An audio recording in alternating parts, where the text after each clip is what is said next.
But first of all, it's a disclaimer. This is not a real estate advisory.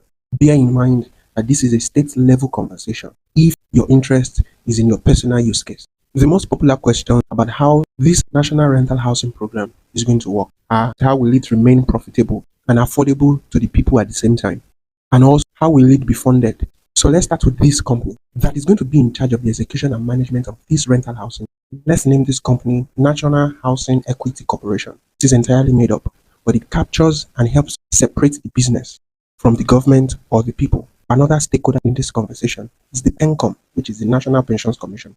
Remember, our proposal is we get funding from pension funds. But the reality is there's a possibility of mismatch between the kind of projects the PENCOM invests in versus this large-scale rental housing program. And except we want to deceive ourselves, the liquidity or cash flow issue, and number two, the political risk. I mean, how things can change with every regime change.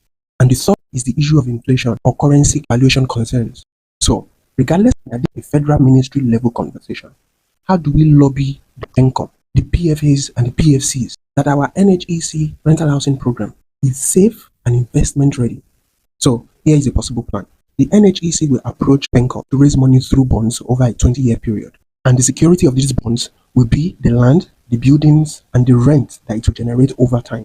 And to protect investors from inflation or currency devaluation, what we will do is index the principal or interest to maybe the National Consumer Price Index.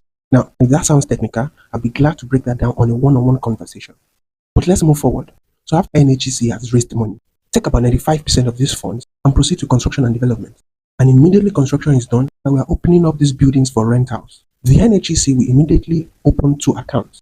A sinking fund that takes 80% of every revenue and which goes to paying back investors. And the remaining 20% goes into a maintenance account that is specifically dedicated towards maintaining this property and paying staff. Now, remember we started with three concerns: cash flow and liquidity, political risk, and inflation. The most essential part why I believe this will work is the 20% dedicated maintenance reserve fund that guarantees that the security, that is, the properties themselves, are well maintained long enough to keep generating returns. The second reason bond structure makes sense.